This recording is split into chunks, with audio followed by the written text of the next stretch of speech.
शिष्यवृत्ती परीक्षा इयत्ता 5वी विषय मराठी पेपर क्रमांक 1।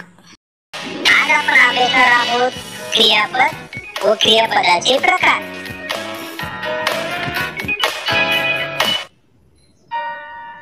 क्रियापद म्हणजे काय बघूया।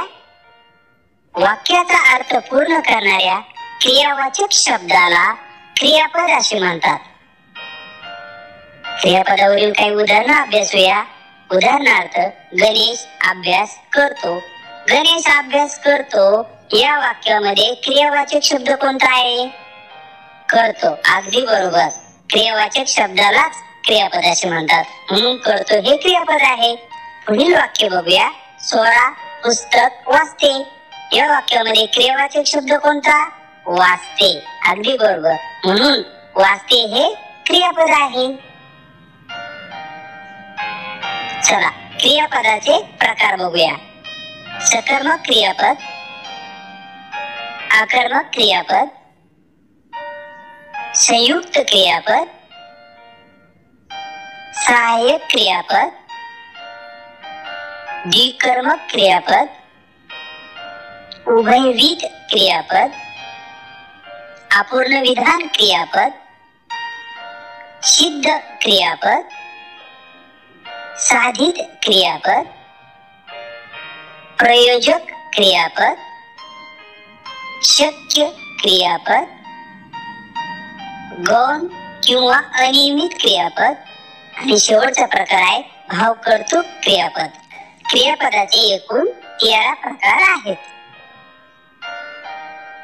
क्रियापदाचा पहिला प्रकार बघूया, सकर्मक क्रियापद। वाक्याचा अर्थ पूर्ण करण्यासाठी ज्या क्रियापदाला कर्माची गरज लागते त्या क्रियापदाला सकर्मक क्रियापद असे म्हणतात। उदाहरणार्थ महेश क्रिकेट खेळतो या वाक्यामध्ये कर्म कुठले? क्रिकेट। अगदी बरोबर, कर्म असल्यामुळे वाक्याचा अर्थ पूर्ण झालेला आहे, महेश क्रिकेट खेळतो। त्याप्रमाणे पोपट पेरू खातो, पेरू हे कर्म असल्याने या वाक्याचा अर्थ देखील पूर्ण झालेला आहे। दुसरा प्रकार बघूया, अकर्मक क्रियापद। वाक्याचा अर्थ पूर्ण करण्यासाठी ज्या क्रियापदाला कर्माची गरज लागत नाही त्याला अकर्मक क्रियापद असे म्हणतात। उदाहरणार्थ सूरज लिहितो या वाक्यामध्ये कर्म नाही तरीही सूरज लिहितो यावरून वाक्याचा अर्थ पूर्ण होतो। पुढील उदाहरणामध्ये सोहळा गाते या वाक्यामध्ये कर्म नाही तरी देखील वाक्याचा अर्थ पूर्ण मिळतो, म्हणून गाते हे अकर्मक क्रियापद आहे। क्रियापदाचा तिसरा प्रकार बघूया, संयुक्त क्रियापद। संयुक्त क्रियापद म्हणजे काय बघूया।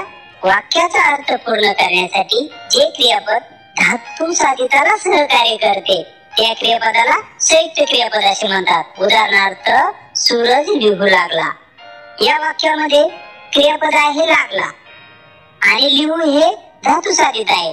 लागला हे क्रियापद लिहू या धातू साधिताला सहकार्य करते, त्यामुळे वाक्याचा अर्थ पूर्ण होतो। त्याचप्रमाणे स्वरा समुद्रात पोहू लागली, लागली हे क्रियापद पोहू या धातूला सहकार्य करते। पुढील प्रकार बघूया, सहाय्यक क्रियापद। जेव्हा धातू साधित व क्रियापद हे दोन्ही मिळून एकाच क्रियेचा बोध होतो तेव्हा धातू साधिताला मदत करणाऱ्या क्रियापदाला सहाय्यक क्रियापद असे म्हणतात। उदाहरणार्थ क्रीडांगणावर मुले खेळू लागली। पुढील उदाहरण बघूया, बाळ एवढा लाडू खाऊन टाक या उदाहरणातील सहाय्यक क्रियापद लागली, टाक ही सहाय्यक क्रियापदे आहेत। क्रियापदाचा पुढील प्रकार बघूया, द्विकर्मक क्रियापद। द्विकर्मक क्रियापद म्हणजे काय बघूया। ज्या क्रियापदास दोन कर्म लागतात त्यास द्विकर्मक क्रियापद असे म्हणतात। उदाहरण बघूया, आजीने नातीला गोष्ट सांगितली या वाक्यामध्ये आजी हा कर्ता असून सांगण्याची क्रिया ही नात व गोष्ट यावर अवलंबून आहे, त्यामुळे दोन कर्म असल्याने सांगितली हे क्रियापद द्विकर्मक क्रियापद आहे। त्याचप्रमाणे गुरुजी विद्यार्थ्यांना व्याकरण शिकवितात। क्रियापदाचा पुढील प्रकार बघूया, उभयविध क्रियापद। जे एकच क्रियापद हे दोन वेगवेगळ्या वाक्यात सकर्मक व अकर्मक अशा दोन्ही प्रकारे वापरता येते त्यास उभयविध क्रियापद असे म्हणतात। त्यावरील उदाहरण बघूया, माझा पेन हरविला दुसरं उदाहरण, त्याने माझा पेन हरवला. पहिल्या वाक्यामध्ये कर्ता आहे, क्रियापद आहे, कर्म नाही. दुसऱ्या वाक्यामध्ये कर्ता कर्म क्रियापद आहे. क्रियापद दोन्ही ठिकाणी सारखेच आहे, म्हणून हरविला हे उभयविध क्रियापद आहे. पुढील प्रकार बघूया, अपूर्ण विधान क्रियापद. जेव्हा वाक्यात क्रियापद असूनही वाक्याचा अर्थ पूर्ण होत नसेल तेव्हा त्या क्रियापदास अपूर्ण विधान क्रियापद असे म्हणतात. उदाहरणार्थ, गणेश ओलाचिंब झाला. या वाक्यामध्ये झाला हे क्रियापद आहे, परंतु या वाक्यामधील ओलाचिंब हा शब्द जर काढून घेतला तर गणेश झाला यावरून वाक्याचा अर्थ निघत नाही. म्हणून झाला हे क्रियापद ओलाचिंब या शब्दावर आधारित आहे, म्हणून ते अपूर्ण विधान क्रियापद आहे. त्याचप्रमाणे मयुरी यंदा शिक्षिका झाली. पुढील प्रकार बघूया, सिद्ध क्रियापद. शब्दाच्या मूळ धातूंना प्रत्यय लागून तयार होणाऱ्या क्रियापदाला सिद्ध क्रियापद असे म्हणतात.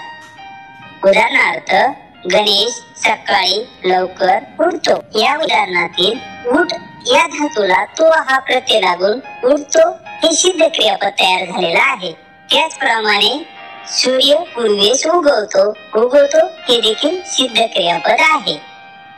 शब्दाच्या मूळ धातूंना प्रत्यय लागून सिद्ध क्रियापद तयार होतात.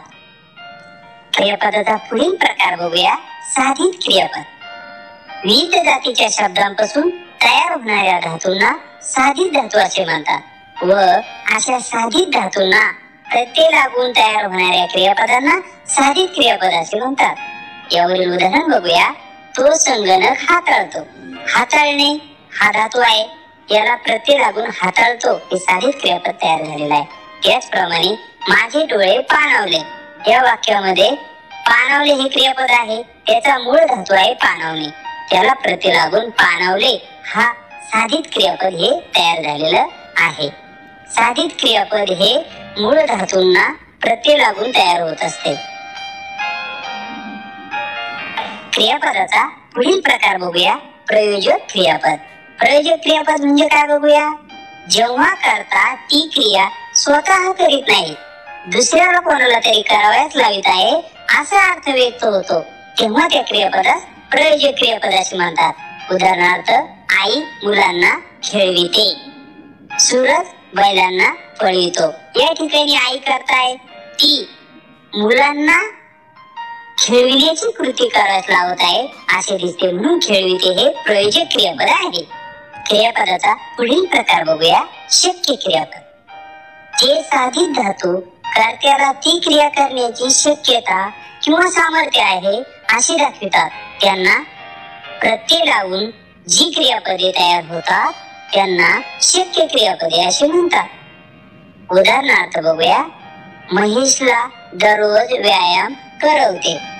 या वाक्यामध्ये करवते या क्रियापदामुळे कर्त्याची क्रिया करण्याची शक्यता आहे, म्हणून करवते हे क्रियापद शक्य क्रियापद आहे. त्याचप्रमाणे त्याला 5 किलोमीटर चालवते. चालवते हे देखील शक्य क्रियापद आहे.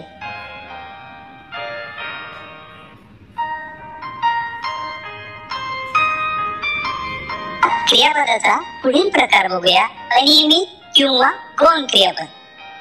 ज्या धातूंना काळाचे किंवा अर्थाचे प्रत्यय न लागता ते वेगवेगळ्या प्रकारे बोलले जातात त्यांना अनियमित किंवा गौण क्रियापदे असे म्हणतात.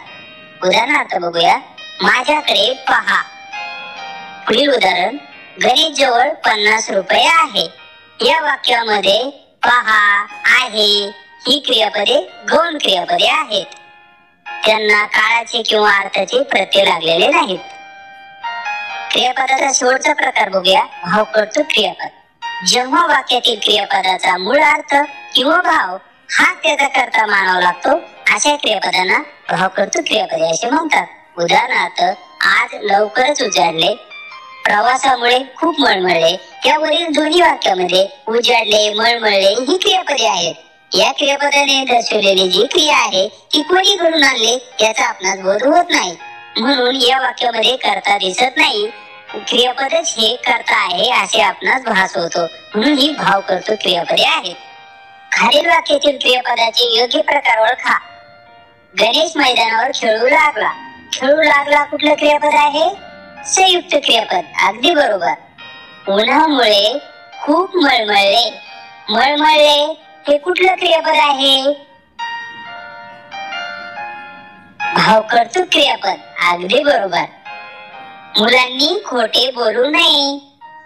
नये हे कुठलं क्रियापद आहे? अनियमित किंवा गौण क्रियापद. अगदी बरोबर. माझ्याकडून आता चालवते. चालवते या क्रियापदाचा प्रकार कुठला? शक्य क्रियापद. अगदी बरोबर. पुढील उदाहरण बघूया. स्वरा मैत्रिणीला शिकविते. शिकविते हे कोणत्या प्रकारचे क्रियापद आहे? प्रयोजक क्रियापद. अगदी बरोबर. क्रियापदावरील आणखी काही उदाहरण बघूया. क्रियापदाचे योग्य प्रकार ओळखा. रोहन पुण्याला गेला. गेला हे कुठल्या क्रियापदाचे प्रकार आहे? अपूर्ण विधान क्रियापद. अगदी बरोबर. स्वराने माझा पेन हरविला. हरविला हे क्रियापद कुठल्या प्रकारात मोडते? उभयविध क्रियापद. अगदी बरोबर. विशाल गातो. गातो हे क्रियापद कोणत्या प्रकारचे आहे?